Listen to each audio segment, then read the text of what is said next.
So I've never played a Final Fantasy game in my entire life. Are you serious, moopliss? You never played a single Final Fantasy game? Whoa, hold on there, Donald. I have played other Square Enix games within my lifetime. For example, when I was growing up as a kid, I was a big fan of the Kingdom Hearts series games. So of course I met multiple Final Fantasy characters while I was playing those titles, such as Big Sword Dude with spiky hair. There's also Goth Sword Dude who whooped my butt multiple times. And of course, who could forget Tiny Wizard Man? I want to be best friends with this dude. I don't know who he is or where he's from. I wish I was able to dress up as this dude. He looks incredible.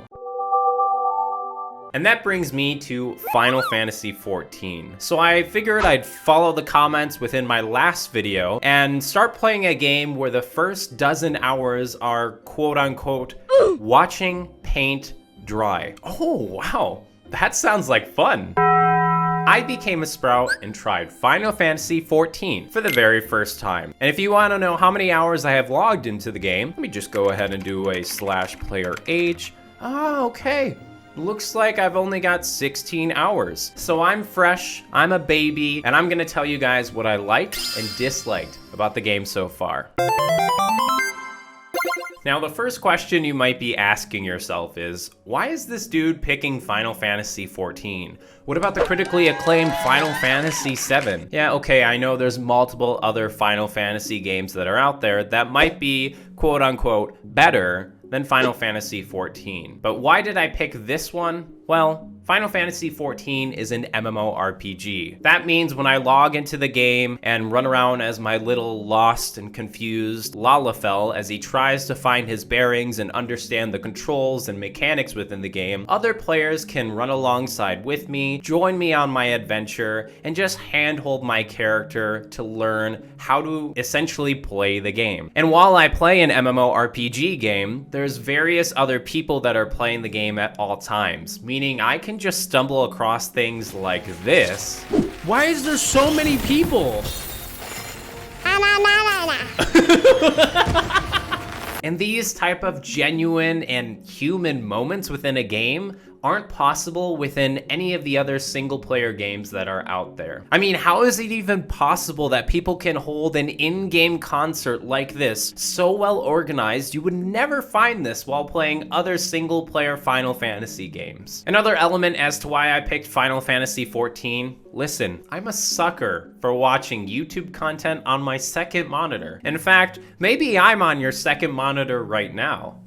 And after watching No Clip's documentary about Final Fantasy XIV and how the very first version of the game was, quite frankly, it's the biggest piece of dog shit. Exactly. In fact, Square Enix wrote within the lore that the 1.0 version of the game had to have been destroyed completely in order to make way for the 2.0 version that players still play to this very day. And I think that's really cool and interesting that a whole developer of the game was able to take essentially what they put out originally and write in the story of how it's destroyed, erased, and how it's just a tale that they talk about within the game's world. And that's very fascinating to me. So, in a nutshell, I'm picking Final Fantasy XIV as the very first Final Fantasy game that I try because it's an MMORPG, and this documentary on YouTube actually piqued my interest about trying out the game. That brought me to the character customization page, and for every single MMORPG, I typically spend about like a couple hours customizing my character before I find something that I like. I'm a big fan of trying to recreate myself within a video game.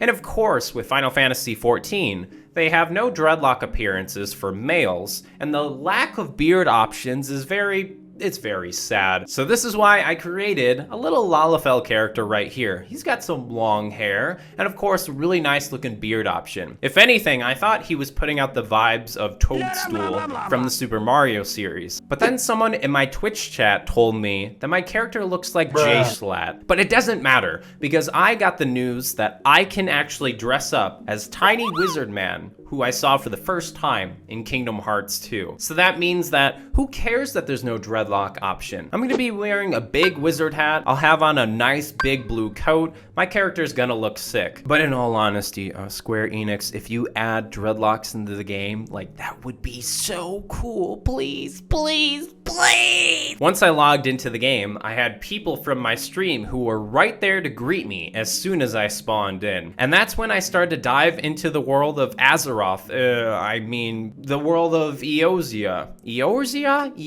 Whatever. I started to explore the Final Fantasy XIV world. Now, this game has a very neat system for new players. You'll see next to my name, there's this little plant-looking icon. People call new players trying out the game for the first time sprouts. This little icon system is basically a way for players to go, oh, this player is brand new to the game. They're still probably learning the ropes. So that means that you have the excuse to ask dumb questions, run around like a little crazy lost person, and eventually other players will be there to help you out and kind of guide you along the way. No, you're going the wrong way, lost lalafell. It's this way to the MSQ. And what is the journey within Final Fantasy XIV? Everyone typically says, do the MSQ, which actually means main story quests. That's right, you're gonna be seeing a lot of different story within the game, and people say this is the highlight for Final Fantasy XIV. And don't you even think about skipping a cutscene, or else you'll be canceled on Reddit, Twitter,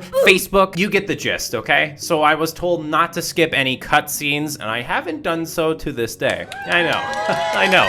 Thank you guys, hold your applause. In fact, while I'm streaming the game, I try to read out most of the text bubbles that appear on my screen out loud. And that's when I soon realized I'm gonna lose my entire voice if I continue doing this. Final Fantasy XIV, according to some random person in my Twitch chat, it's actually one of the games with the most amount of text within it, which is absolutely crazy. If you're gonna try this game for the very first time, you better set your expectations because there's going to be a lot of text within the game. MMORPGs are great because you can really fight some things, but hold on, let me be clear.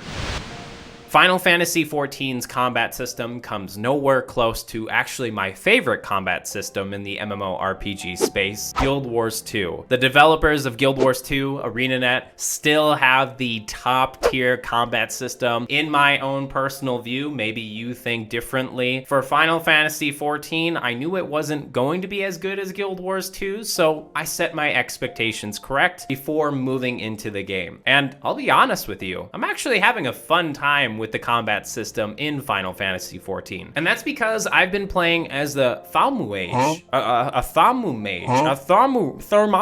I really don't know. I'm playing as a black mage, okay? That's how I'm gonna pronounce it. And I've been having a blast being a little tiny wizard from the background, casting my spells, moving into ice when I run out of mana. It's been great. And everyone in the community says, Black Mage is the hardest class ever. I don't know what you guys are talking about. This class is easy peasy lemon squeezy.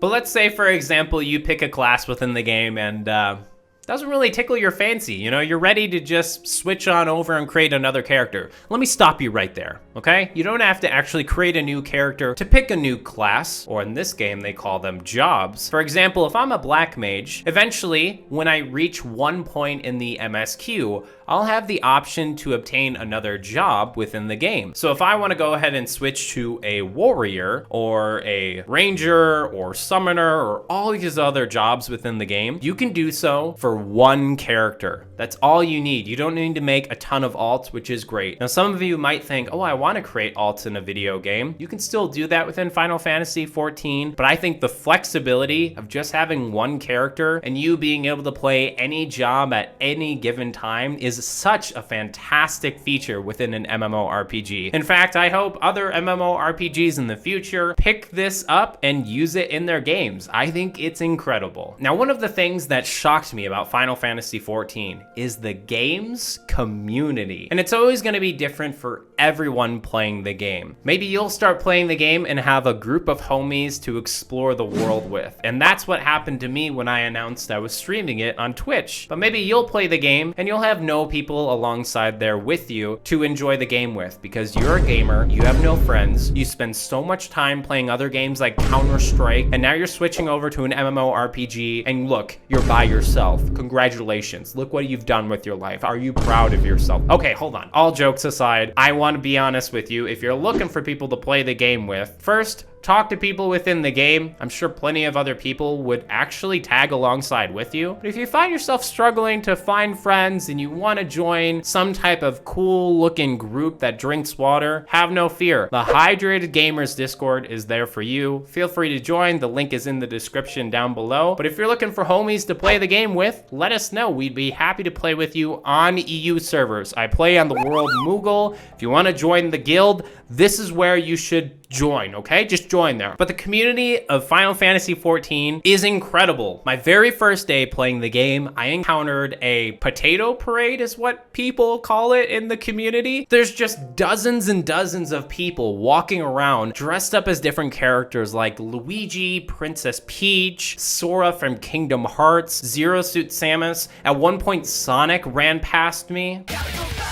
It was astounding to see something like this on my first day of playing the game. I was thoroughly impressed, and actually, I was excited to see what else the game had to offer. At one point, I saw a giant organized player concert within one of the biggest cities in the game, and I've never seen this within other MMORPGs at this scale. Like, this is a regular Sunday night within Final Fantasy XIV. I can only imagine how the parties are on Friday nights. Like, this game is crazy with how many people. In fact, every time I load into the game, there's a queue to join, which is kind of ridiculous, but it takes literally like 20 seconds and I'm in to play the game. There are people playing this game, and with the brand new expansion coming out this summer called Dawntrail, that means I only have a couple of months remaining before this expansion lands. So the main question I want to ask you, can I play through all the MSQs for the base game and all the expansions before this expansion comes out? You can let me know in the comments section down below, or if you want to watch my journey live, I'll be streaming on Twitch. I'll leave you with one parting final note. If you're going to be playing this game, you should try and set a goal very early on. Some people's goal is to have a mount in the game, or a chocobo. I've called mine a chicken. It is what it is. But other people have other goals in mind, like I want to beat the hardest content that the game has to offer, or perhaps I want to buy a house that is within the game. My personal goal, I still want to look like Tiny Wizard Man. Big yellow hat, big blue coat.